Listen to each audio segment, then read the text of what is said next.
આપણા બધાના મનમાં ક્યારેક ને ક્યારેક એ સવાલ તો આવે જ છે, આપણી અંદર એવી કઈ ખાસ શક્તિ છુપાયેલી છે? શું એવું કોઈ સાધન છે જે આપણને આપણી પોતાની એક પર્સનલ બ્લુપ્રિન્ટ આપી શકે? ચાલો આ વિષયમાં થોડા ઊંડા ઉતરીએ અને સમજીએ કે આ બ્રેઇન મેપિંગ રિપોર્ટ આખરે છે શું. આ વાતને સમજવા માટે આલ્બર્ટ આઇન્સ્ટાઈનનું આ વાક્ય એકદમ પરફેક્ટ છે. આનો મતલબ સીધો અને સાફ છે. દરેક વ્યક્તિમાં કોઈને કોઈ પ્રતિભા છુપાયેલી હોય છે. બસ એને સાચી રીતે ઓળખવાની અને માપવાની જરૂર છે. તો આ સમગ્ર વિષયને બરાબર સમજવા માટે આપણે આ 5 મુખ્ય મુદ્દાઓ પર એક નજર કરીશું. આપણે બ્રેઇન મેપિંગ રિપોર્ટના દરેક ભાગને સરળતાથી સમજીશું અને જોઈશું કે તે શું કહેવા માંગે છે. તો ચાલો જરા પણ સમય બગાડ્યા વિના આપણા પહેલા વિભાગથી જ શરૂઆત કરીએ.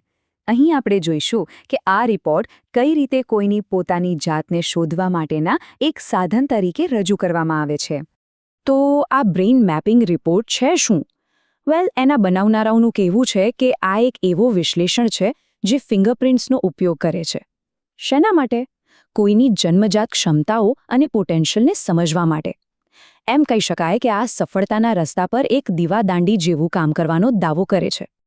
ચાલો હવે આગળ વધીએ અને વ્યક્તિત્વની દુનિયામાં ડોકિયું કરીએ. આ રિપોર્ટ પ્રમાણે દરેક વ્યક્તિની અંદર એક ગરુડ અને એક ઘુવડ છુપાયેલું હોય છે. રસપ્રદ છે નહીં? આ રિપોર્ટ વ્યક્તિત્વને 2 મુખ્ય ભાગમાં વહેંચે છે. એક છે મુખ્ય વ્યક્તિત્વ, જેને અહીં પ્રબળ એટલે કે ડોમિનન્ટ કહેવાયું છે, અને બીજું છે ગૌણ વ્યક્તિત્વ એટલે કે અનુપાલક અથવા કમ્પ્લાયન્ટ. આને અહીં ગરુડ અને ઘુવડના પ્રતીકોથી બતાવવામાં આવ્યું છે. તો આ ગરુડ અને ઘુવડ જેવા વ્યક્તિત્વમાં શું ફરક છે? જુઓ, ગરુડ એટલે જે ધ્યેય પર નજર રાખે છે, ઝડપથી નિર્ણય લે છે, પણ હા, ક્યારેક આક્રમક અને અહંકારી પણ બની શકે છે. બીજી બાજુ ઘુવડ એટલે જે બધું બરાબર વિચારીને એનાલિસિસ કરીને કામ કરે છે, એકદમ પરફેક્ટ. પણ હા, એના કારણે નિર્ણય લેવામાં થોડો વધુ સમય લાગે છે અને ક્યારેક બેવડા વિચારોમાં પણ ફસાઈ જાય છે. વ્યક્તિત્વ પછી હવે વારો છે મગજના વાયરિંગને સમજવાનો. એટલે કે આપણું મગજ કઈ રીતે કામ કરે છે, ડાબું મગજ, જમણું મગજ અને એની કુલ ક્ષમતા કેટલી છે.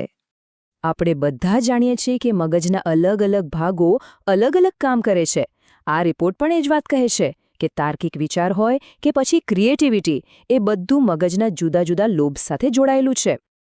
આ રિપોર્ટના આંકડા જોઈએ તો જમણા મગજનો ઉપયોગ 52.16% અને ડાબા મગજનો 47.84% બતાવાયો છે. એનો મતલબ શું થયો? જમણું મગજ એટલે ક્રિએટિવિટી, કલ્પના શક્તિ અને લાગણીઓ, અને ડાબું મગજ એટલે તર્ક, ભાષા અને વિશ્લેષણ. અહીં જમણા મગજનું પ્રભુત્વ થોડું વધારે દેખાય છે. હવે એક નવો શબ્દ આવે છે, TFRC, એટલે કે total finger reach count. Report પ્રમાણે આ આંકડો કોઈની જન્મજાત શીખવાની ક્ષમતાને દર્શાવે છે.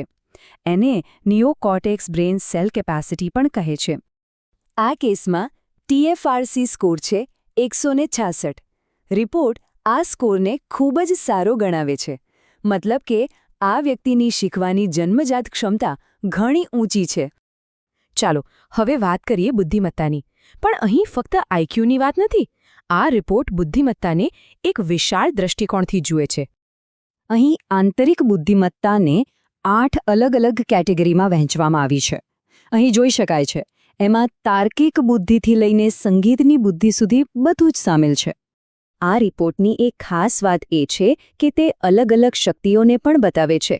જેમ કે કોઈ વ્યક્તિ પીપલ સ્માર્ટ હોઈ શકે છે, એટલે કે બીજા લોકો સાથે સારી રીતે હળીમળી શકે છે.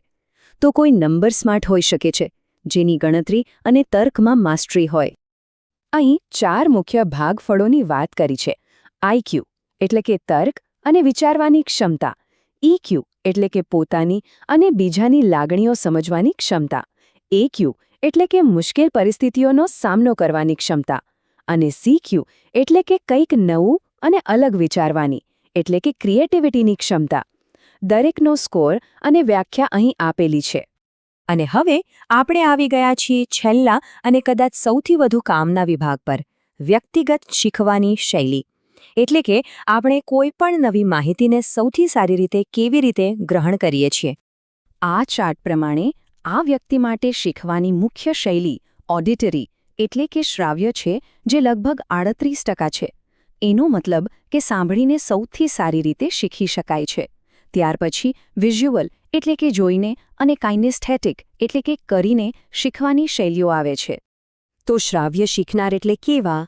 વેલ, એવા લોકો જે સાંભળીને શ્રેષ્ઠ રીતે શીખે છે, જેમને મોટેથી વાંચવું ગમે છે, જેઓ બીજાને કોઈ વાત સારી રીતે સમજાવી શકે છે, જેમને નામ સરળતાથી યાદ રહી જાય છે અને જે બોલીને આપેલી સૂચનાઓનું સારી રીતે પાલન કરી શકે છે. આખા રિપોર્ટનો સારાંશ એ છે એ આ કોઈ અંતિમ ચુકાદો નથી.